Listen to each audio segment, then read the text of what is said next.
for Perthshire for inviting me here tonight. Hopefully, can everyone hear me okay at the back? Excellent, good test for questions later. Thanks again for having me. It's been just over a year since we were last together under the Perth for Europe banner to have a debate about Brexit. I've just been in post, I think, about 4 months at the time, or 3 months. And so was just going into Parliament as a brand new MP to understand what the situation was in Westminster, and obviously after being quite close to the Brexit debate for a couple of years, to actually see what was happening down in Westminster and see how government was working and see how Parliament itself was working as well. Many of you here will remember when we had the discussion last time, we talked about what everyone had voted. You know, some people voted to leave, I voted to remain. Just as a quick poll in the room, put your hand up here if you voted to remain in the EU in the 2016 referendum.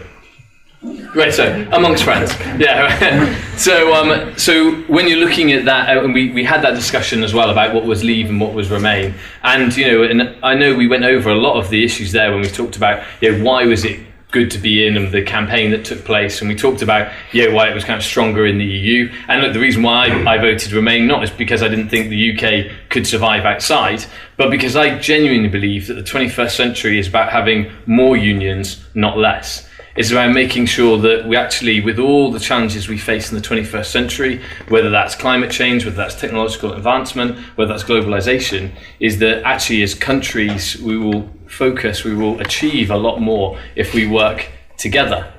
Now, obviously, the vote in 2016 was to say, actually, no, we don't want to be part of the EU in the political sense and be part of the European Union as it was. And now, obviously, the last 2 years, and certainly the last year, has been about what kind of EU we want to be, or what kind of UK we want to be outside of the EU. And I think it's been a pretty robust debate. And I have to say, I speak to members and I speak to people right across the constituency on a daily basis who sit and say, Luke, Brexit's a real concern, just go and fix it. And I say, of course, no problem, I'll give you a call on Monday, I'll have it done. And it is very difficult, and there is a lot of debate. And within my own party, there's a lot of debate. I know pretty much between every political party, there's difference of opinions between leave and remain. But the point I would make is I think there should be a lot of debate. It should be robust. It should be something that in Parliament we should debate, hopefully with facts. But it should be a robust form of debate between parties and also within parties, so we come up with the best possible future for our country. And I think when we look at how the debates moved on, so I think that when we were discussing, we were just chatting earlier, it was late August when we had the debate last year. So we really didn't know. We hadn't had some of the initial agreements or signing of memorandums of understanding between the UK and the EU at that point. So we were very uncertain about EU citizens. We were very uncertain about if we wanted any kind of trade deal, what that trade deal might form. There's still quite a bit of uncertainty there. And we were also very uncertain about what the government was doing to prepare for a lot of these eventualities. But what we have seen in the last year is quite a big change, actually. We saw the agreements in December and in March, which guaranteed EU citizen rights who were here in the UK and their right to remain. And also the right for people, even coming up to 2020, still remain in the UK and be on pre-settled or settled status, which for me was very, very important. And it was one of the amendments that I actually supported kind of against government, which fortunately they accepted. But when the amendments I pushed back in the autumn last year. We've also seen, obviously, the technical notices now come up from government to talk about what we might do in all eventualities. So they've said, here's what we'd like, but if it doesn't happen, then these are the kind of response that we've put in, and whether that's in infrastructure, whether that's in trade, whether that's in medicines, they've got a kind of contingency plan just in case, which I think is quite right. And I think, to be fair, had I been, if we look back, it would have been helpful if they may have come maybe a year ago, so we could have had those plans up in advance. But I just want to say a little bit about Chequers. Because, again, last year we had a lot of debates about what we'd want with a kind of an agreement with the European Union. We talked about trade, we talked about security cooperation, we talked about qualifications. I remember that question coming up. We also talked about kind of future cooperation on science as well. And we talked a lot about the exchange of goods. And what I would say is, for those of you who have read the white paper, and have gone through what is the Chequers agreement, it delivers on so many of those areas. It delivers for us on agriculture and goods, which obviously in my constituency and to Perth in Pete's as well is obviously a very, very big issue. It makes sure that we establish kind of free and open trading relationship. It does seek to have that kind of mutual recognition of qualifications. It guarantees on the citizen rights, and also it looks forward to having a security relationship with Europe as well, which makes sure that we're cooperating on domestic crime, but also international terrorism and international security threats as well, which I think is incredibly important. So we've had this great kind of step forward. It's been a very bumpy process, and I mean, I can only apologise now to anyone who's reading the papers or watching on TV, because the next 3 months are going to be even worse. There'll be lots of shouting on all sides. I'm sure you'll probably see Pete and I shouting at each other in the House of Commons. But it's because we should be debating this intensely. We should be going into the details of what this looks like for us. And I think the Chequers deal gives us the best possible foundation to negotiate that deal with the EU. And it's one that obviously the government's working very hard to try and deliver as we go through the next 2 months, as they look forward to hopefully having the deal by November.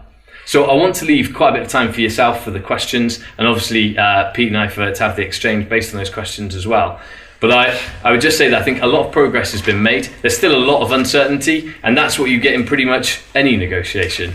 And it's one that obviously that's why I'm here tonight, is to make sure that I know it's a majority Remain crowd. Obviously, our manifesto said we're leaving the EU, so I'm ready for those questions. It is to try and explain what's being done and actually where we want to take it next. And I would just leave you one experience I've had in the last few weeks.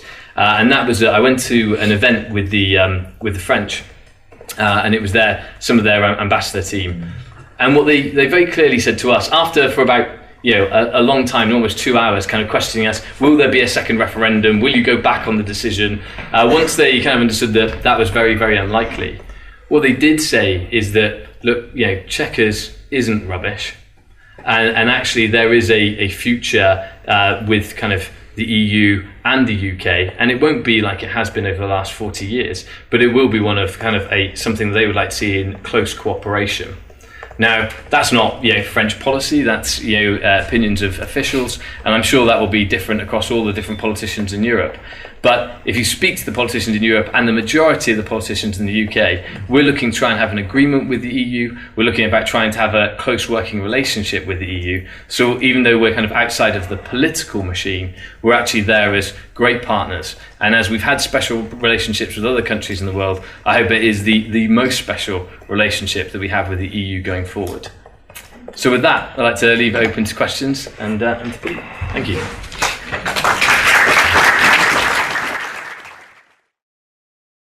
Now, I'm going to strike a maybe altogether different tone from Luke when I describe my approach and attitude to what's happening here within the United Kingdom. Because I'll start by saying, and I'll put my cards firmly on the table when it comes to this, I absolutely loathe the Brexit. I totally and utterly despise what these Conservatives are doing to our nation by taking us out of the European Union.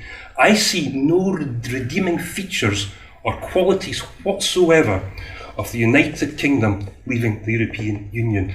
And I particularly despise the fact that my country, my nation of Scotland, voted overwhelmingly to remain within the European Union, yet we are being taken out against our national collective will. And I will never be reconciled to this fact about my country being taken out of the European Union.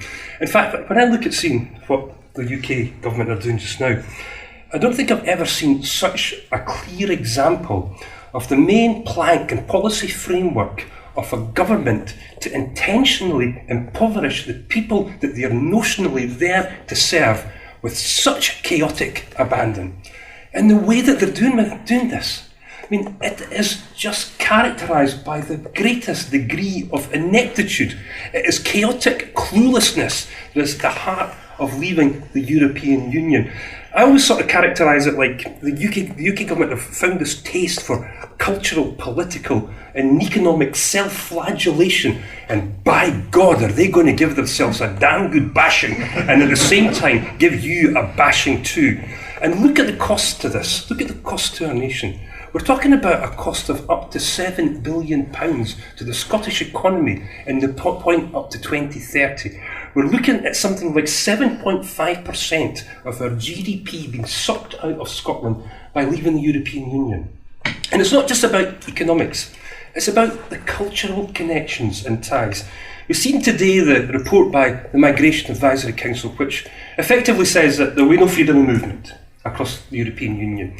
My right and Luke's right, and probably the rights of most people, I'm looking at the ages around here, we had this opportunity to live, love and work across a continent of 28 nations, which will now be denied to our children and the people that come after us. I think that is cultural vandalism on an almost unprecedented scale, and I won't forgive the Conservatives for what they do when it comes to this. I mean, I actually believe that these people shouldn't be put so much in charge of leaving a kindergarten, far less a complicated, complex arrangement that we have with 27 other nations across the continent of Europe. And the divided party have no idea what they want to do with their Brexit. They never had any idea about this. They started trying to make up some sort of plan 2 years ago. We've got some sort of sketch of a plan now, but they've had no idea about the type of arrangement they want with the European Union as they go out. And they singularly failed to listen to the European Union, who repeatedly and ad nauseum tell them they cannot have a deal or an arrangement that does anything to impact on the single market and the 4 pillars that support that very important single market to the European Union. But yet, there's still this delusion that we can have our cake and eat it. And they continue to fantasise about trade deals with nations beyond cloud cuckoo land. This is where we are when it comes to this. And now we're only 6 months away from this abyss, and they are still clinging tightly to that wheel as the clown shoes goes even harder and faster on the accelerator pedal as they're just about to take us over the Brexit cliff edge. Now, I still hope that this whole mad, deluded plan collapses round their ears, that the inherent contradictions and tensions which are at the heart of this absurd notion of coming out of the European Union overwhelm the Conservatives, and it can be stopped. And I will be working non-stop to ensure that my nation has absolutely nothing whatsoever to do with this madness, if I could possibly help it. And that will be my mission from now until I am rest assured that my country can have that fantastic relationship with the rest of the European Union. Now, I'm glad that Luke's here, because we very rarely get Conservative members to come out and talk to us about Brexit. It's great that we're hearing from Luke tonight. But I had a look at some of the things that were said last year, and it was really quite instructive. Luke's major message to you last year was, don't worry, everything's going to be all right. Everything's being sorted behind the scenes. Luke was having meetings with ministers. He was meeting with special advisors. They were reassuring them that everything was being efficiently dealt with and it was all under control. Now, I don't get meetings with these ministers. There's a new policy put in place where they do not speak to anything other than Scottish members of Parliament, so I'm not getting access to this meeting. So thank you, Luke, for all the magnanimous work that you've done in the course of the past year, because look where we are going. We are heading crashing out of the European Union without a deal. Now think about what that actually means. And we sort of know what it means, because the UK government have started to tell us what this will mean. And you'll have seen these things. I would even describe it as scaremongering. This is a government that's scaremongering itself when it comes to these things. And what they have told us, because we've started to see sources close to government tell us that there will be food shortages, that there will have to be stockpiling of medicines, that the armed forces will be required in order to distribute these medicines. There will be unrest. The Governor of the Bank of England told us there will be a 30% decline in house prices. We have no idea what happens to European nationals if we crash out without a deal. The whole of the southeast of England becomes one huge lorry park. There's one story I love though, and I'll share this one with you. I saw this in the Independent the other day. There's what's called Cinderella flights. These are flights that will leave UK airports on the evening of the 29th of March, hours before we leave the European Union. And they will arrive and land in European Union destinations, somewhere from Greece to Paris. No, these people will leave as residents and citizens of the European Union, with all the rights that that confers, they will land in Europe and no one knows what they will be. Presumably they'll be European other, because that's the classification that we're going to get. But they will be the first people to experience the horror and misery of being outside the European Union as we try to access our friends and neighbours within the rest of the Europe. That is what awaits us. So what happens now? Well, we're on recess just now, but there's one major event that's happening, and that's the Conservative Party conference, where the Chequers deal will be dead and buried by the daily militia of the Conservative Party membership, who will tear it to shreds. But the Prime Minister will still come back and tell us it's the only option in town, and if we're not prepared to accept her Chequers deal, she will burn the place down. She will be prepared to leave us with no deal unless we are blackmailed into accepting a deal that they can't even agree amongst themselves, for goodness sake. They will take the place down with them. What a scorched earth way to run a country, and the Conservatives should be utterly and thoroughly ashamed of themselves for presenting that option. Now, if you can't get it through, what should therefore happen is that we resort to the status quo of European Union membership. The Conservatives have had 2 years in order to try and get this together. If they have failed, do not take the rest of us down with them.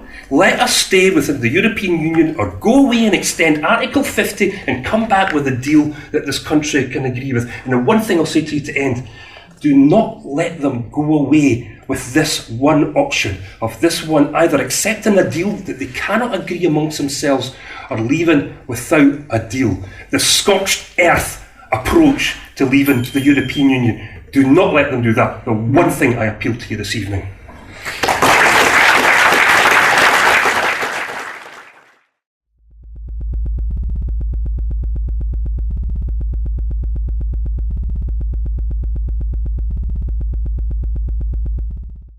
First and foremost, I just want to break a couple of things down there, because a lot was said by Pete, and I'm sure we'll have a chance to go through it. Well, first and foremost, there's not a breakdown between Scottish issues and Westminster issues. There are Remainers across the United Kingdom. 30 million plus people in England voted to remain. You've got all the big cities across Wales and England, and obviously Northern Ireland as well, that voted to remain. In Scotland, we had 1.6 million people vote to remain, but we had 1 million people who voted to leave. Now, I don't need to tell you this, we lost the referendum based on 1.3 million votes, or 1.269. So actually, this is not Scotland versus the rest of the country. It wasn't done on a constituency basis, it wasn't done on a geographical basis, it was done on a total number of votes. If everyone had voted Scotland to vote the same, then, and we got a few more in from London, because the turnout was lower there than was expected, and it couldn't be. So there's not a distinction between what is Scottish interest and the rest of the United Kingdom, or Westminster interest. I am, from my point of view, I'm going to come to it, but there's a lot's been said, so just give me a chance. When it actually comes to voting for it, look, and the ministerial code is completely right. I think that the Chequers deal is in the best interest, because certainly from my constituency's point of view, it gives us that agricultural deal in the trade of goods. It makes sure it's there for your European citizens. It makes sure it's there on science, on security. Otherwise, I wouldn't have accepted the PPS role. So I think from a Chequers point of view, the Chequers deal, or something based on that, I thoroughly support it. And that's what the government is. That is government policy, is to achieve that deal or damn near close to it. So that's what I will be supporting, and that's what I'm working through in the new role and as a constituent MP, because I think it's the best one that we've got. The majority of our constituency voted Remain, yes, as did I. But I was also voted in on a manifesto that explicitly stated that I was to leave the European Union. And I've had a number of constituents, when I'm out on the doorsteps and everything else, will sit there and say, Luke, we voted for you. I had even SNP members come up to me and say, I voted for you. This is the first time they voted Conservative because they want to leave the European Union. My manifesto was absolutely clear that it was to leave the European Union. That means leave the single market, leave the customs union. That was the manifesto that was in for the Conservative Party manifesto. That's what I was elected on. If it was something that was really, really bad, then I would resign. If it was something that was going to be really, really bad to negatively impact my constituents, then I would resign the PPS role, because I wouldn't do anything to harm my constituency. And if you see anything I've done in Parliament, it's always to represent our constituency. Thoroughly well-deserved promotion, and I really hope all the best for you. But it doesn't make any difference, is the real answer to your question now. I had quite high hopes for the Scottish Conservative members of Parliament, because they actually, if they voted as a bloc in the Scottish interest, they would defeat the government. And I thought, surely there must be opportunities for at least one vote where the Scottish interest would be the paramount issue for them, and they would vote for that, but not once. I mean, they have become the most obedient lobby fodder that we've probably ever seen at Westminster. The only question they've got when they're asked by their chief whip to jump for their government is how high. So it makes absolutely no difference the fact that Luke and I think 3 other Scottish members of Parliament are now PPSs, because they've never, ever voted against their government, and that's they never. Not true. I have 3 times. 3 times I've voted against government. It must be such a significant issue that I've totally remembered it and logged it in my memory. But this is how many times have you opposed the SNP whip? How many times have you said Scotland's interest is not your interest, it's not the SNP interest? And the simple fact is that 1 million Scots voted to leave the European Union. I was elected on a manifesto to leave, and that's what we're doing. I am working every day to make sure, and I've backed amendments against the government. I've made sure that our interests, especially on the interests of agriculture, which is crucial for our constituency, I represent and make sure it's there, and certainly in my new role we represent it as well. I'm going to observe Rachel's rules, and I won't interrupt Luke, but I will answer this. I will answer Luke's question. I will answer Luke's question. I wasn't elected on a platform, and I remember standing against a Scottish Conservative who almost beat me, who said, on behalf of Ruth Davidson, that they would be voting as a Scottish bloc. Now, I never had that as a commitment to my electorate, that I would go down to Westminster and defy the whip in order to try and ensure that I was representing Scottish interests, because I believe I do that anyway. But the Scottish Conservatives did. I would demand my money back if I was in local South Perthshire.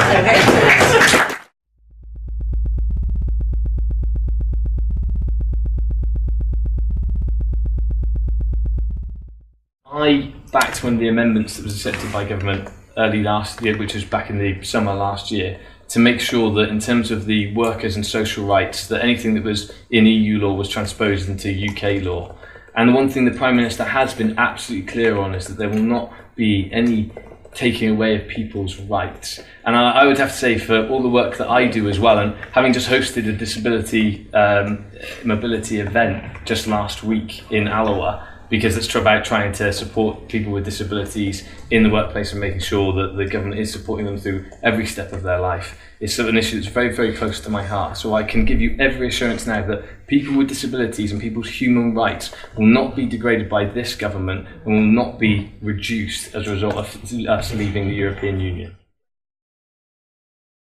Fair enough, but from my point of view, and I'm very, again, you can check my parliamentary record on this, I've spoken very, very clearly about it in Westminster. I could maybe give you a wee bit of reassurance. I don't think Brexit's going to really make all the much difference to disability policy. It might. And we looked a little bit today. BBC Scotland did a very useful study into local authorities and the services they provide after Brexit.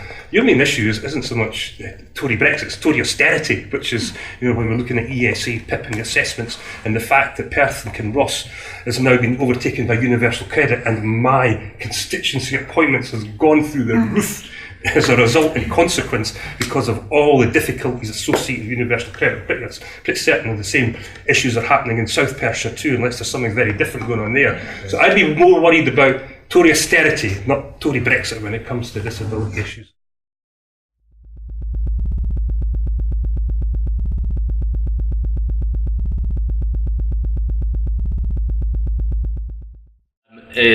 Colleagues who disagree with Chequers, absolutely, and it is actually one of the hardest things I've had to do since being in Parliament, when you've got some colleagues who you really like and agree with on every other issue, suddenly having really robust conversation. Actually, they make Pete Wishart's comments there look quite light versus some of the debates we've had over the last couple of months. But that's the point about being in a democratic party. I was listening to Radio 4 the other day. John McDonald was questioned about disagreements in the Labour Party, and he said, we're a democratic party, that's what happens. Obviously, when he said about the Tories, it's an absolute disgrace, they're a shambles, but for them it's a democratic party and that's what happens. The SNP, of course, have to sign a piece of paper that say they can't criticise policy publicly. So it's the difference between a truly democratic party where you can have that difference of opinion. So, what are we going to do about this, colleagues? Look, we've been engaging with them. In my role, it's part of to make sure I do engage with colleagues, understand what their concerns are. I'm trying, we will try and get everyone to vote for the Chequers deal. If they don't, they are members of Parliament. If they decide to vote against it, then they may well vote against it. But I would hope very much they would see the benefits in the kind of Chequers deal and vote with the government. If I was standing here with Ross Thompson, the Conservative member for Aberdeen South, I would be getting extolled to vote down Chequers. I'm sitting here with Luke Graham, who's telling me I should be supporting Chequers. I think there's about 3 Scottish Conservatives in the middle who signed the letter with Jacob Rees-Mogg to the European Research Group, which is sort of halfway between Chequers and a Moggite no-deal departure. So you never know who you're supposed, which Conservative, sorry Rachel, you're supposed to back when it comes to the Chequers arrangement. We're with Luke tonight, so I think that the Conservative version of Brexit is going to be the Chequers variety. Now, I don't know what they're going to do. I presume that the Chequers deal is dead. There is no parliamentary majority for it in the House of Commons. The Labour Party just want a general election. And they might actually achieve and secure that in the course of the next few months. That's the only objective and intention, is to bring this government down and to try and secure a general election. Now, then there are Brexit extremists, the Moggite wing of the Conservative Party, who the only thing that matters to them is this overwhelming mission and objective that they've been on for the past few decades, which is to get the UK out of the European Union at any cost, and anything that suggests connection or relationship with the European Union is anathema to them, and that has to be done. Now, I think there's no way that this is going to get through. It's up to the Conservative Party how they want to deal with it, and I'll say this again. Do not let them have this binary choice between their Chequers plan, which is flawed and they can't get past, and the scorched earth no deal. That's what they're trying to propose to you just now.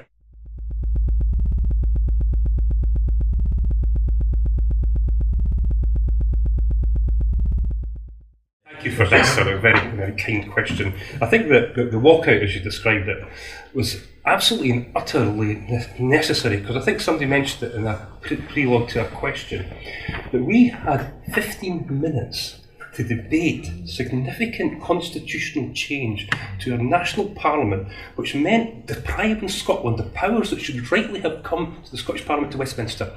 Now, I didn't get an opportunity to debate that. Luke didn't get an opportunity to debate that. One minister got to his feet and filibustered for the time that was available. We had had enough. Because this paragraph is so important to us about the fact that powers that rightly belong in the Scottish Parliament should be posted there. So we took the view that we had to bring this to the attention of the Scottish people. And the most dramatic way that we thought that we'd be able to do this was during Prime Minister's questions, when everybody's watching it. And as a result, 7,000 people have now joined the Scottish National Party as a result and a consequence of us taking that action. And we will continue to make sure that the Scottish Parliament isn't going to be ignored in these issues. And if we detect any sort of further power grab or erosion of our responsibilities, we will respond. We have to do that. I'm here representing you people. I'm standing at Westminster trying to ensure that the Parliament that we all agreed and which does fantastic work for us is maintained and protected and developed, and I make no excuse whatsoever about doing that. Now, your question was, I know here, but I can't. Oh, Berlin, yes. See, I love all this because, you know, I mean, all of a sudden now, we were all on the same side and want to remain in the European Union. Apparently, if we want to remain in the European Union as an independent nation, it's handing all the powers back to Berlin. It's an absurd and utter notion. Contemptible notion that somehow, being an equal part of the European Union, all these powers are going to be ceded to the Germans. And it isn't always great how the Germans are always the bogeymen when it comes to all these particular arrangements. And I'll just leave that one there. Yeah, when we I don't want to make this about kind of separation and not this evening, because we're here to debate about Brexit, and we probably debate about the Constitution enough.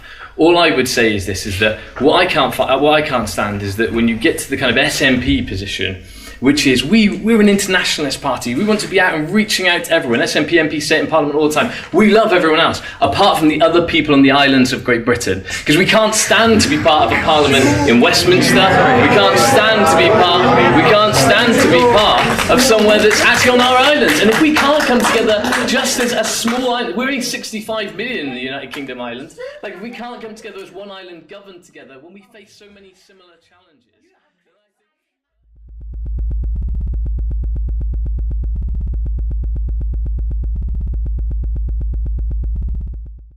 I don't share your confidence, madam. I mean, there's a chance that it might go ahead and the possibility to do trade deals. I mean, the thing is, the UK has to start from scratch when it comes to this. We're called what's called the third party to the European Union. So we're out with all that and outside all the arrangements and relationships that they have now. The European Union has a range of relationships and trade deals with countries like Canada. You know about CETA and a recent one signed with Japan. So the European Union has been in the business of agreeing sometimes years and years of complex negotiations to sign off a trade deal with these third-party countries.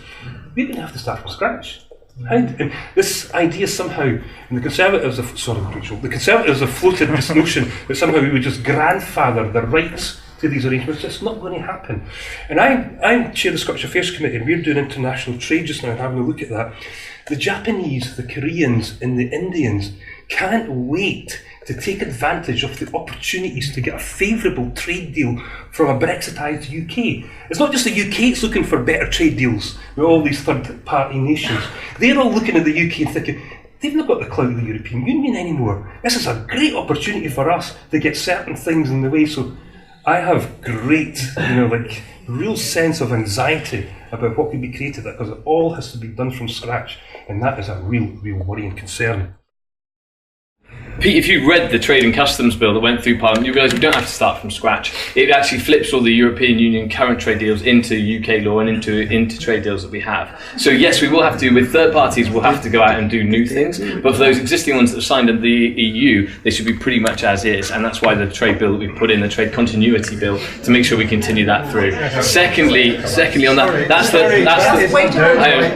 I will let you come back on anything there, just so I can answer the question later.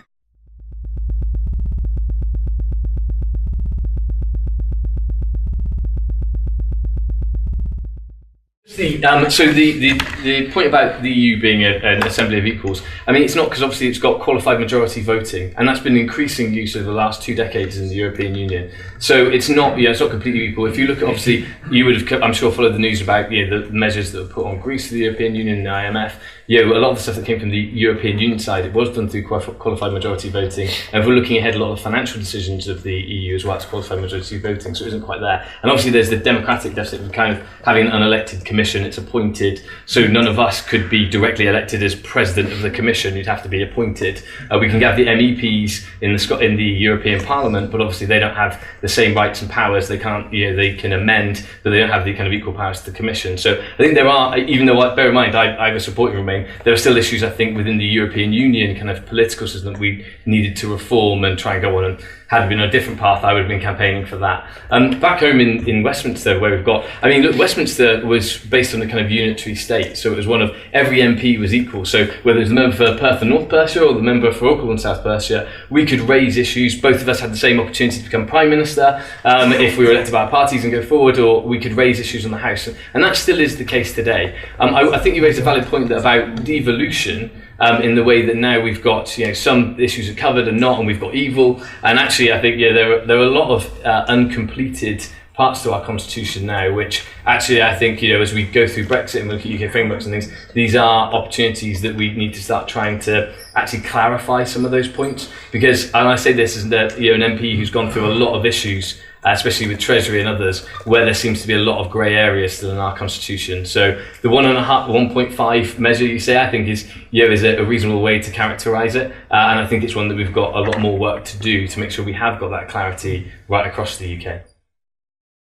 Canada's a fascinating example, and I met the Canadian Mission in the Scottish Affairs Committee visited Brussels recently, and the federal setup it's got is, I think, is an inspiration to quite a number of different countries like ourselves. We have this weird asymmetric devolution across the United Kingdom, and there's such a huge nation of England, which has a vast majority of the population.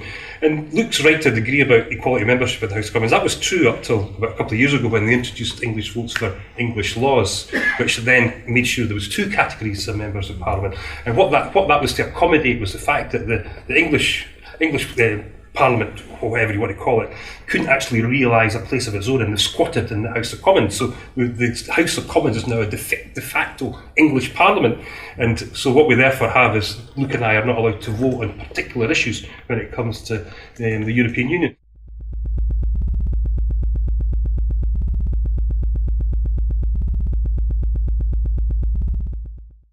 I think we should be working internationally with all countries. That's I understand the reference, but yeah, I would be working with all countries internationally, and obviously we've been working very closely with some of our colleagues in New Zealand and Australia as well. But really, it's to work internationally together.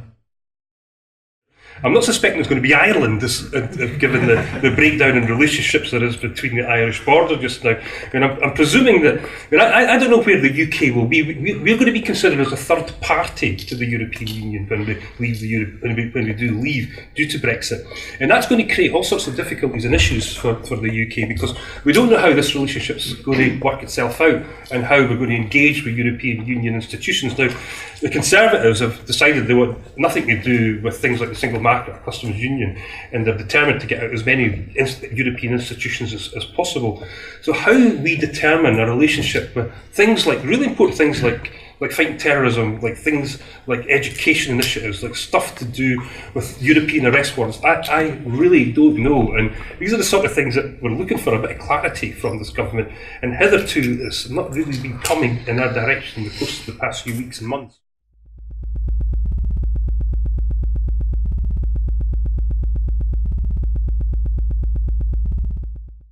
The issue you're talking about is the spending for vote leave, if I'm not mistaken, which was the Electoral Commission saying that was fraudulent. As you would have seen from the court case in the last week, they actually said it was legal, and the EC had misinterpreted the law, and that was the ruling that came out of the court. So I follow the court's ruling. But from a point of view, from my understanding from the ruling, is they didn't uphold the EC. So look, I'm not defending vote leave for the other side. I wasn't arguing their side of the argument. But like I said, the courts, as far as I'm aware, said that the EC misinterpreted it. So that point of view, I mean, I don't think in terms of strength of feeling across the country, and again, this has been widely accepted across everyone that vote was valid. At the time of the referendum, it was taken as valid, and internationally it was recognised as well. If the law was broken by because the way these schemes work is they have a responsible person for each of those campaigns. If that was the case, it was fine to break the law, and that person should be passed to the authorities and prosecutors if that was the case. Can I just say, some of the allegations concerning what's happening with vote leave are deeply alarming and should concern everybody who's interested in the integrity of our democracy. It's utterly, absolutely shameful what had happened with the conclusion of the vote leave. Now, there's lots of what's been described as dark money kicking around just now, and I'm trying to get to the bottom of some of the invidious relationships that seem to be happening amongst key figures in the Scottish Conservative Party. People like Richard Cook, for example, who siphoned off £1 million via the DUP to some unknown Leave group in London. Now, this was all actively happening during the course of the European Union referendum. Now, it's too early to say that the result of the leaving European Union is as a consequence of fraudulent activity. A lot more of this is going to come out. But you're right, sir, to raise this and to say that we should start to look at this result. We should question the integrity of the result, because there is absolutely no doubt that at the heart of a lot of this campaigning was deep, dark, secretive money. And the other thing about the Electoral Commission is we're going to have a look at what the Electoral Commission is doing. It is simply unacceptable the way that they're currently operating. Today there's been a judgment from the Electoral Commission about another piece of dark money, about a Conservative group from Ayrshire which donated, I think, some property and money to the Scottish Conservatives.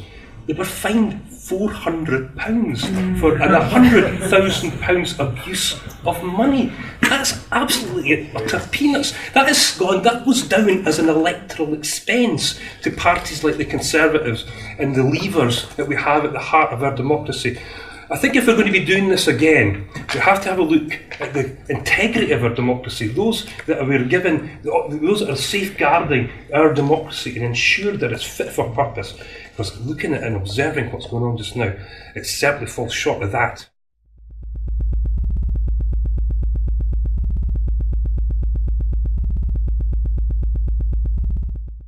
There's an obligation somehow to get behind the Chequers agreement because it's the only thing on the table, and if we don't, then we're left with the no deal scenario. I think that's basically where you were going with your question. And we know that the Labour Party won't accept any particular deal or arrangement because I think I've explained to you the only interest they have is of causing an early general election with a vote of confidence in this current government, and whether they achieve that or are successful in that endeavour, we don't know. There's a strong possibility they might be successful in this. But you're right, there has to be a plan.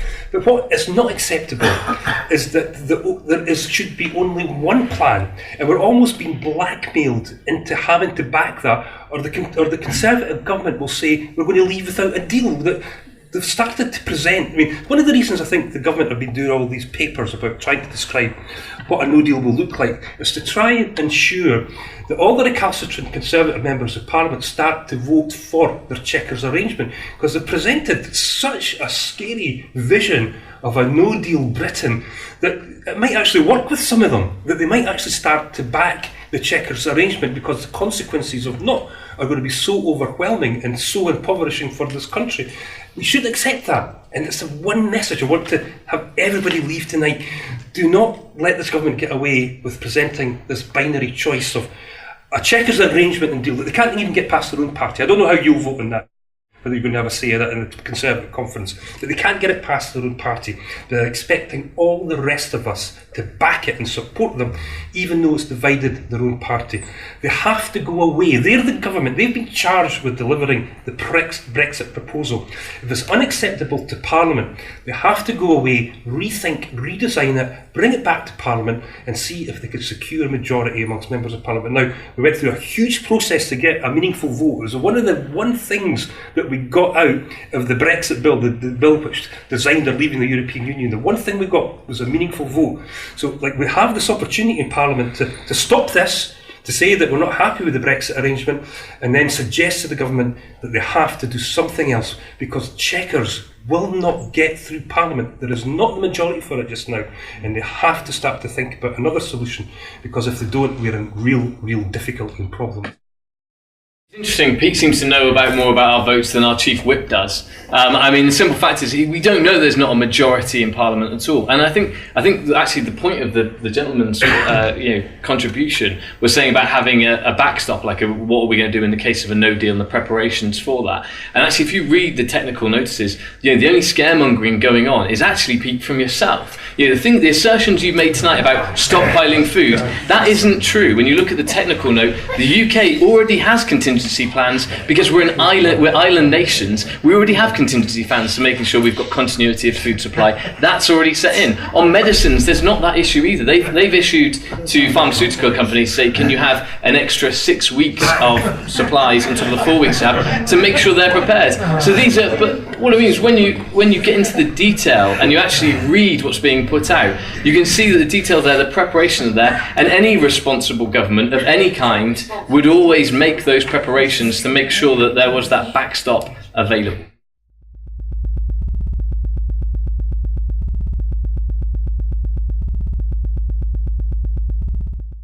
The reason why is because when I was out, and honestly, I was knocking doors for Remain, I was going out, I was making calls, I was trying to do everything I could to keep us in the EU, because at the time I watched the Prime Minister at the time say, if we leave, I want to be really clear, he said this on the Sunday shows, I mean really clear, we'll leave the single market and the customs union.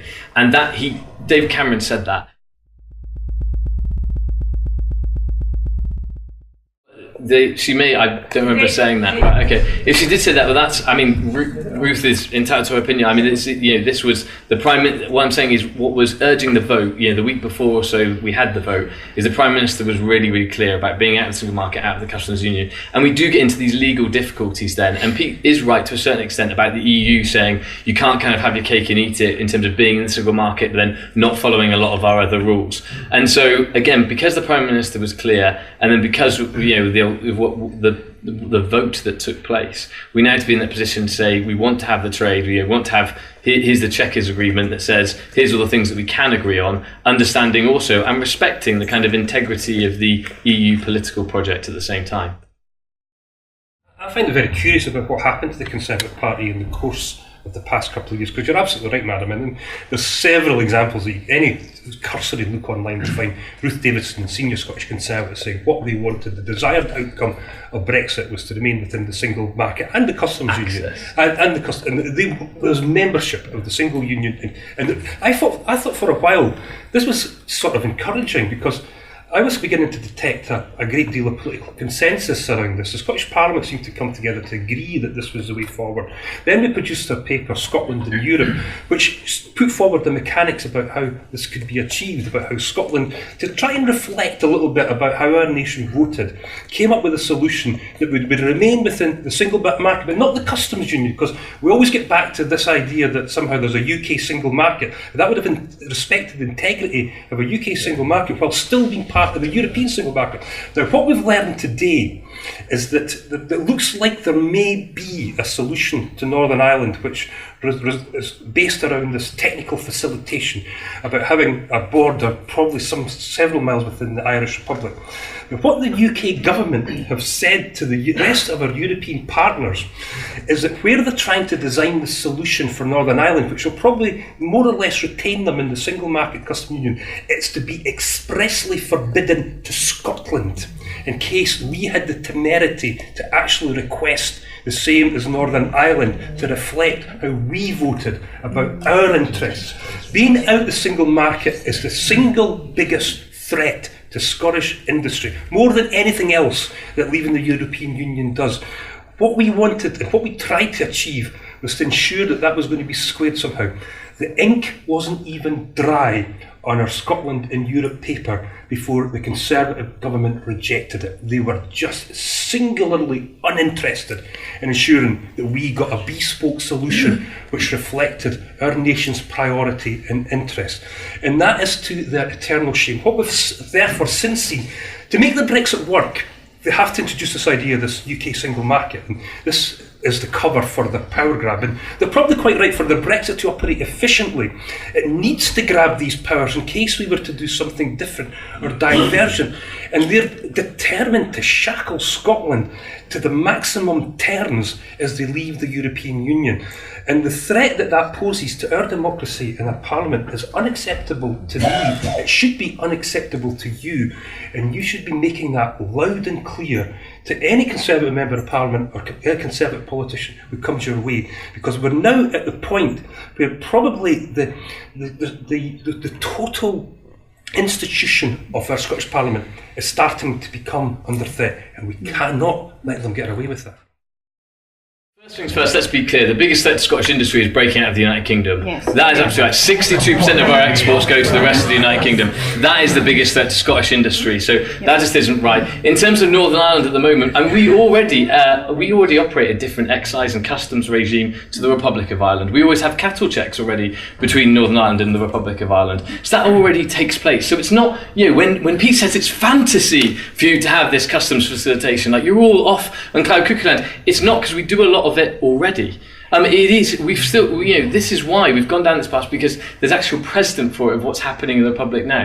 Now I would never try and compare. I think let's not blur issues. The island of Ireland has had specific challenges and a horrific past over the last 100 years that we do not want to repeat, and we want to keep peace in there. And that's why they've had a travel arrangement there that preceded the EU, and they've had a lot of arrangements that were very different and unique around the world. In fact, it's been the peace arrangement we've had there has been a model for other countries all around the world. So that's why there's so much concern. That's why there's so much intensity and so much focus being put on Northern Ireland, is to make sure we get it right. But a lot of the things that already take place there, the facilitation, already do happen, and it will be building on that model already.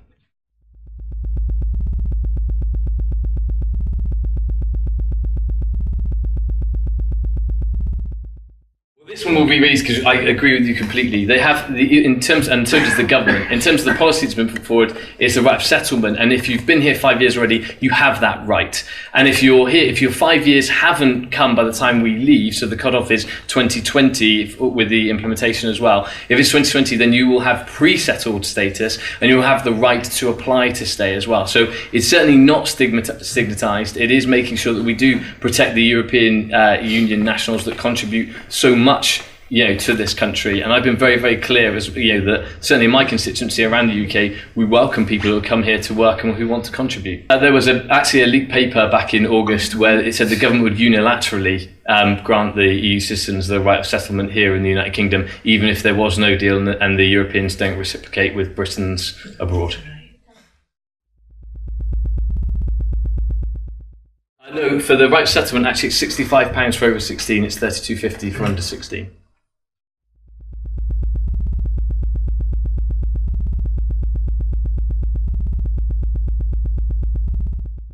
I'd be happy to share the details with anyone who wants it here. In terms of those that have settled status, that will be free, they won't have to pay for it. So in settled status, they won't have to pay for it. It's for those, the government would then absorb those, those costs. £65. That would be for those if they're on pre-settlement status, that's where they'd have to pay. So it depends on which point obviously they were here, but for the people who are here already and have that settled status, they won't have to pay. And again, I'm happy to share the details, and that's in that's in some of the notes from the government as well. Can you maybe clarify the difference, Luke, because I haven't quite picked up the pre-settlement people Apologies. will have to pay and the ones...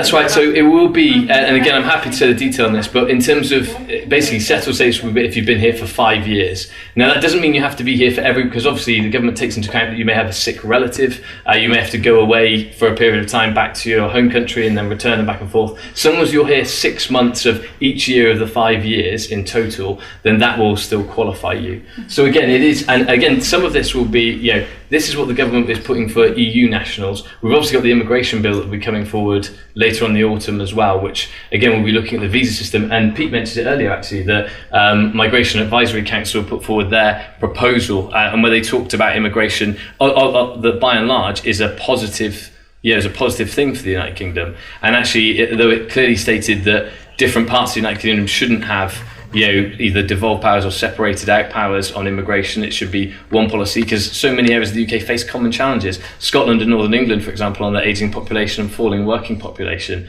So to make sure that we get an immigration policy that works for the whole United Kingdom and really values the people that are already here as well, because they do make an incredible contribution, as they do in my constituency, as I'm sure they do in Pete's.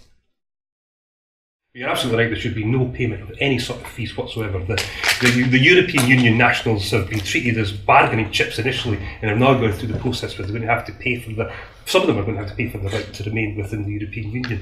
And we get to this dodgy and dangerous area of immigration, because immigration was the cold beating heart of the case for Brexit. It was all predicated on immigration. And this is why European Union nationals have been caught up in quite a lot of the difficulties and conversations just around Brexit just now, because it's all been about stopping people coming to this country, and the views of Nigel Farage and right-wing conservatives that there's far too much immigration. Now, one of the most disappointing things about the MEC report today is the fact that they're not going to allow Scotland the opportunity to have our own immigration policy, because by God, we need it. We actually have structural depopulation in Scotland. My committee did an inquiry into demography and population in Scotland. What we're actually finding is that we've got a demographic gap that's just larger than the rest of the United Kingdom, and we desperately need people to come of working age population to fill some of the gaps in our economy, and to not have that opportunity is going to be really detrimental to our community and to our economy. And the fact that we're not going to have these powers and responsibilities to try and address that will be to the real detriment of Scotland when it comes forward. Now, I don't think we're going to convince the UK government. And of course, the lady from Canada sitting there will know herself that there are Canadian provinces that have immigration powers, and it doesn't seem to present any great difficulty. You go. I'm glad that the lady was paying attention, because what we looked at in our committee was the example of all this. And of course it can happen. We've now got Revenue Scotland, which is quite easy to track where people actually live and reside and work in the United Kingdom.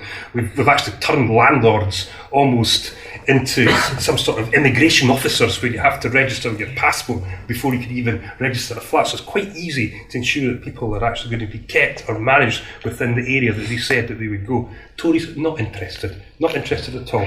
Now, the MAC today ends freedom of movement, which means that we will not have the EU will do the same to us. If we're ending freedom of movement from these 27 nations, the first thing these nations are going to do is end freedom of movement for British citizens. Of course they are. Why would they accept this if we're doing this to them? all the issues about travel is going to come into play. It's that Cinderella flights where you become European other in the misery of going on holiday. Some of these papers that they start to talk about, like the papers, the directives that have come from UK government have started to say things about roaming. They've had to try and put in place something that will replace that. Apparently we're going to have international driving licences for when we get a hire car in Spain and France. God knows what sort of immigration arrangements are going to be for us when we go on our holidays next year. And it's all done because the Brexit was essentially predicated on immigration in the response to the Faragists and the right wing of the Conservative Party, who could not bear the fact that people were coming into our country. You're factually incorrect. The report today was very clear that it said it's for people settling in the United Kingdom, not people travelling. So it explicitly states, please read the report before you quote them, that people in tourism, people staying for short-term business stays, people here to study and people here to travel, especially youth, will not face those restrictions. So the report, and it's all public so you can all check it, but it is really clear about that. And I think it's important we debate the facts and not the fiction.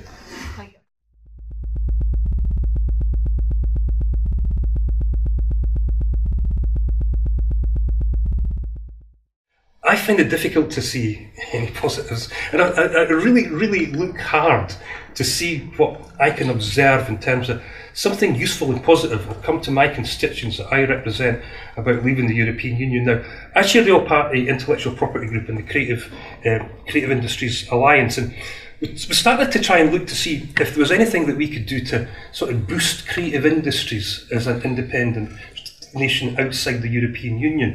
And we came close to trying to resolve and see if there's things that we could do. There's all things to do with copyright frameworks, which I won't bore you with, which interests me directly. But we couldn't detect anything that would give any assistance to UK artists, creators, inventors that would give them some sort of advantage to the rest of the European Union. We looked at some sort of trade arrangements that might be struck around the world, but then we became concerned by the point that I made to you that all these other nations are looking to see what they can get out of a trade arrangement with the United Kingdom. So it's really difficult to see how we will get there. Now, the big thing I think for the Conservatives, is immigration. This is what they wanted to solve. The ending of free movement is the reason that we can't join the single market. And why the single market was ruled out almost immediately is because one of the 4 pillars of the single market was freedom of movement and ensuring that we could have that. So that was ruled out because that is what it's all about now. I think the Conservatives will try and suggest that the ending of freedom of movement is going to be a great positive for all of this. But then, if you're looking at the positives, you've got to look at the negatives. And I'll just take a little bit of issue with Luke about how he's described some of these papers we've had from government about a no-deal scenario. This is all sources close to government. The food shortages wasn't invented by recalcitrant SNP members. This came from sources close to government. The fact that house prices will decrease by 30% didn't come from Ian Blackford. It came from the Governor of the Bank of England, who said that yesterday to the government and made it very clear that this is actually likely to happen. All these features that have been put forward about a no-deal Brexit and what actually might happen has come from sources of government. None of this has been made up or invented. And this is the reality. Advantages, positives, I find it really difficult, sir. I wish I could be a bit more enthusiastic, but I cannot see where we could do that. So in terms of the positive, look, I think the trade one is the one that's always mooted the most in terms of re-engaging with Commonwealth countries, re-engaging with other that have been third countries, which obviously you've been able to previously, especially developing countries, of course, where we've got developing countries which obviously penalised against obviously European Union countries. With the fact that you're getting kind of coffee cheaper from kind of Germany than you are from some of the African nations that are producing it is a problem, and it's a round criticism of the European Union. So there will be benefits there, and it will be there for developing countries as well. I mean, what it means for us, if you want to take a really specific example, it means access to the billion or so market of people in India for Scottish whisky, where they've got a current tariff at 146%, and they've already said they're happy to drop those tariffs so we can get in there and supply, which is obviously a big benefit for my constituency. Douglas Ross up in Murray as well is very, very keen.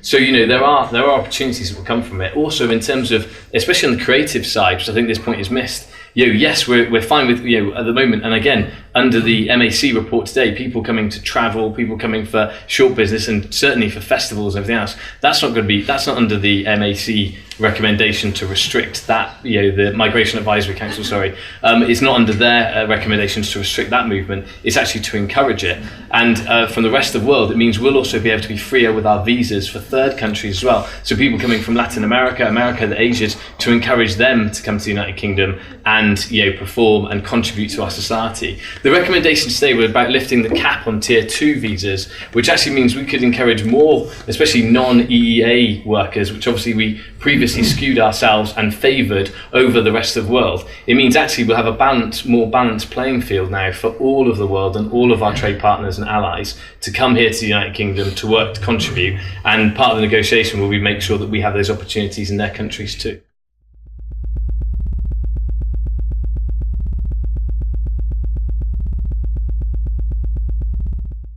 The EU does have issues. Even President Macron, when he was over in the UK a few months ago, had an interview, he said if there was a referendum in France tomorrow, he didn't think he could win it on the EU. And this is the Central European states. He didn't think he'd win it with his own population. If you rewind, actually, and talk about democracy and celebrating that, the Irish voted against the Lisbon Treaty. The government and the political elite then basically went over the heads of the people, and then forced it through. So this is one of the great problems of the European Union. And the bit, like I say, again, I campaigned to remain it, but it's one of the criticism of it is the fact that it's been moving far ahead of the people there. And actually, if we could rerun that referendum campaign, I would have liked to have had a much longer kind of campaigning period, and we should have told the story more of not the kind of European Union institution itself, but actually what it does, and some of the good things, and actually some of the bad things where we need to try and reform it. That's a different future now, but that is the issue. So you're right, the European Union does have issues in its political institutions, and the quicker I think it recognises that, I think the better. I would say there is one glimmer of hope. President Macron, in a similar interview where he sat there and said he looks ahead to a new Europe in the coming years, where actually it will be a little bit more strategic. It won't just be, it may be a political core within a wider association, and he'd like to see the UK as part of that. So I think there is hope. There are people there that we can work with in the European Union to walk on this kind of new path together. That doesn't need to be a kind of zero-sum game between the European Union and the United Kingdom. A rare outbreak of consensus. I agree with nearly all of what Luke said there, and I think we made this mistake during the EU referendum campaign. We didn't explain the positives of Europe sufficiently enough. We let the narrative develop about immigration, as you rightly identified, sir, and this idea that somehow Europe had become this malign superstate that makes all these decisions on their behalf, and we were powerless. And you could sense that a number of communities felt that, and you could see in the way that certain areas, particularly in urban working class England, voted in the European Union, where they voted overwhelmingly to leave the European Union because that type of message was the one that was prevalent and came through, and they responded to that. And we didn't get across sufficiently a message of hope. And just exactly, just even the peacekeeping notion of the European Union, the fact that we've never had any sort of conflict on the mainland of Europe outside the Yugoslavian situation, of course, where there has been a major issue when it's come to these things. And we didn't do that sufficiently well enough, and it's a major, major problem in the state. What we've got to deal with now, and what we've got to be very careful of, is the legacy issues of the conversation about Brexit. Because I'm still observing it's still pretty much about immigration and about ensuring that our borders are secure. I saw the MEC report today, and I'm sort of picking up the sense that this is still all going to be kicking around, and this is how we're going to be prosecuting the Brexit. Now, we're in a really dangerous situation if we progress down this route. It looks right, we're a very small island, we're a very culturally integrated small island with so many things that we do. If we take some sort of view about a cultural exclusivity, about the fact that there's some sort of superiority to what the UK is doing out with the confines of a European Union, we start to get into some very difficult territory for all this. So we've got to ensure that as we leave the European Union, we correct and ensure that we look after this narrative, and we don't just make it all about closing doors, drawbridge up, making sure that we're keeping others out. And we try to make sure that if we are going to do this, and this is why I want to be part of European Union institutions, which the government don't want to do, we've got to try and make sure that we start to talk about our relationship in a positive way, which doesn't talk about European superstates and consistently comes back to immigration.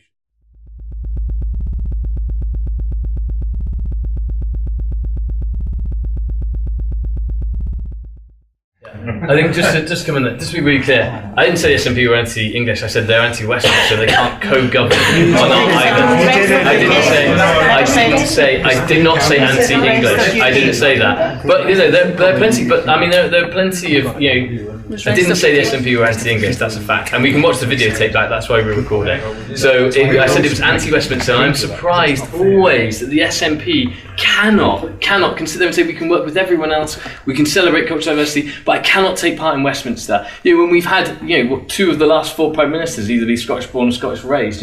We do lead the United Kingdom. This Conservative government wouldn't be in without the Scottish Conservatives, who were voted by the Scottish electorate in our own constituency. That's why, and obviously the SNP aren't doing everything right, because that's why Pete's majority was reduced to 21. So I don't know when the SNP are going to get the message about this. It's not one, and it's also not anti-Scottish to criticise the SNP. The SNP are not Scotland. Scotland is not one homogenous block. It's very, very different. My constituency, Clackmannanshire, is different to Perth and Kinross. Even North Perthshire and South Perthshire have some differences. It's not one homogenous block. The point I would agree with you, though, is about the party working in Westminster, and I do agree. And to be fair, when Brexit started off, as far as I was aware, that there was more cross-party working going in. But Pete's quite right, actually. Labour have quite a bit to shoulder here, because they're no longer working on a basis of trying to get country first. They are determined to try and get another general election and bring down the government. And so that is the problem. So the real threat to having a good deal with the EU and trying to have that, it's Labour. Because we've already discounted the SNP, because with the greatest respect, Pete, you very rarely work with the Conservative government. We've seen tonight the contempt you hold for the Conservative Party. That's fair enough. That's your opinion. And that's clear. But that's you're quite right. That's democracy, and you can't. And I say this as I lived as an immigrant. I lived in China. I lived in Thailand. I lived in the United States. I've been through all their different visa systems and had to pay huge amounts of money to when I was trying to work there, and then also go through how they treat immigrants as well, some better than others, and also how they work in their democratic system. One of the great things about British democracy is not only do we represent and fund parties that want to actively break up the United Kingdom. And actually, just in terms of celebrating British democracy, that is one of the best things about it. We can disagree, that's the whole virtue of it, but we fund and actively support and protect people who want to destroy the state that they're actually in. Which I tell you what, in a lot of other countries I've lived in, that does not happen. So, on the cross-party working, I agree with you. I think we've got a major problem with Labour, and certainly as much as I can do from MP to MP, I'm trying to work as much as I can, and I'm trying to work with people across the United Kingdom. So those MPs in England, in Wales, in Northern Ireland, who are who had voted Remain, who want a good deal and want to see the UK and the EU do well, trying to work with them to see if we can get the best possible deal. It's really interesting, fascinating, and quite amusing. And I don't believe for a minute that we disbelieve that the Scottish National Party are an anti-English party. That's just a sort of unfortunate thing that sort of emerges by some parts of the Conservative. But I don't think Luke for a minute believes that in the Scottish National Party. Now, I am anti-Westminster. I just want the government that the Scottish people vote for. I don't want governments imposed on me, which the people of Scotland overwhelmingly rejected. And that's why I believe in Scottish independence. I believe that we should be able to take the decisions in this country on the basis of our own national interest, and not have that done by governments that we didn't vote for. And it's a democratic initiative, and it's in the heart of what I believe in when it comes to Scottish independence. Now, the fact about working together, now we were, and I come back to this point which we made earlier, we were working together quite well when it came to the initial conversations about leaving the European Union. But this government has singularly failed to respond or listen to what Scotland actually wants when it leaves the European Union. We voted 62% to remain within the European Union. And I think there was an expectation and an anticipation that somehow in the course of leaving the European Union, this would be respected or at least sort of listened to. We found none of that. Instead, all we've had are attacks on our Parliament. The Sewell Convention was supposed to be enshrined in law, but it's now gone. The permanence of the Scottish Parliament is a feature that might actually disappear. All the power grab related issues, and I really, really worry about the future of our Parliament and our democracy. That doesn't sort of suggest a government that's interested in listening to other parts of the United Kingdom, to other political parties, and that is a great, great disappointment to all of us, because had Scotland got together as a political community and said, what we need to do is to try and reflect how our nation decided and chose. Now, we're a Remain nation. It seems very much like the Scottish people value being part of the single market. How do we make that happen? It looks like the Scottish people look like this customs union arrangement is something which is very valuable to us. How do we make that happen? Nothing came of that from the Conservative Party. Nothing even came from that from the Labour Party. It was impossible to get a Scottish position. We were expected just to fall in line behind the Conservatives and what they were doing to this country. There is no way that I could ever accept what the Conservatives are proposing for Scotland as we're leaving the European Union. We lost that opportunity for cross-party arrangement. We could have worked for the Scottish interests when it came to leave the European Union. The Conservatives were singularly uninterested in trying to thrive, trying to work out a bespoke solution for our nation, and that is a huge disappointment.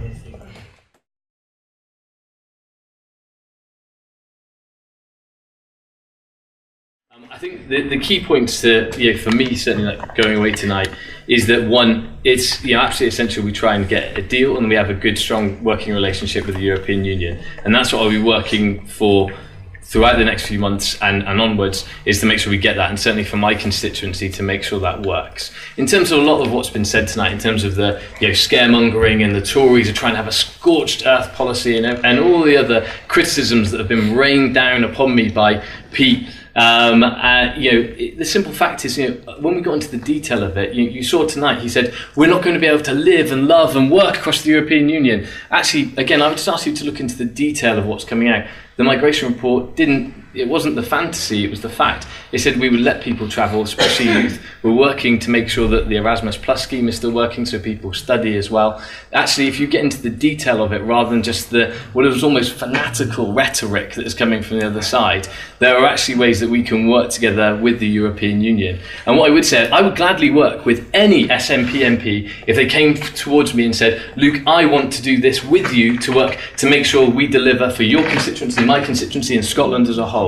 Because what happened is, when I got into Parliament, obviously we weren't going to have a deal. There's nothing on the table. We didn't know what it was going to look like. We weren't sure. And then we had the SNP raise issues, and we raised issues. And those issues were about, hang on, what are we going to do about customs? What are we going to do about the Northern Ireland border? How are we going to, especially in my constituency, how are we going to protect agriculture to make sure we've got that movement going there? What are we going to do about trade? What are we going to do about students? These are some of the key criticisms that the SNP were levelling against the government at the time. You've got no plan for these. Well, the Chequers proposal comes back and directly addresses those issues. On goods and agriculture, it puts in a customs arrangement to make sure that we can have those freedom, those movements, and that we can allow trade to go on unencumbered. It allows us to have the free trade agreement with Europe on the rest of our other products and services as well. It allows us to have the study arrangements. It allows us to contribute in science, just as Israel does in Horizon 2020, and all the signals are that we would do the same once we're outside of the European Union. And it also makes clear about how we will cooperate in security. So every time there's a criticism that's been raised in the House of Commons where this MP and said, you're letting Scotland down, we've gone on and we've taken those issues head on and say, actually, no, we're going to try and fix it. And we'll do the same, like say on immigration, for example, seasonal workers, that scheme was closed down. We're the ones, as my colleague actually, Kirstine Hare, who's got the pilot programme back, 2,500 workers to come back in. So that's one again.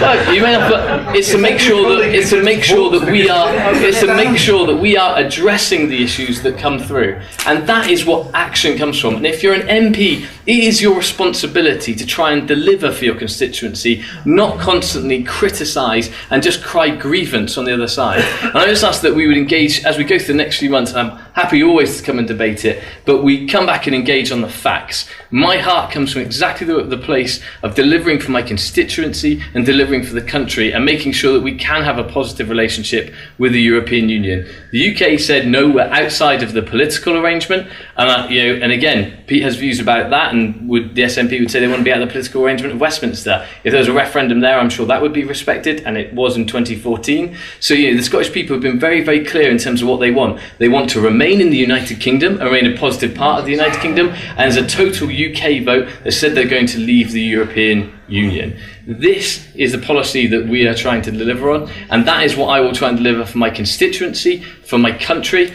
and again, I'm sure we'll be back here in a year's time to debate to see how that's going. Thanks very much.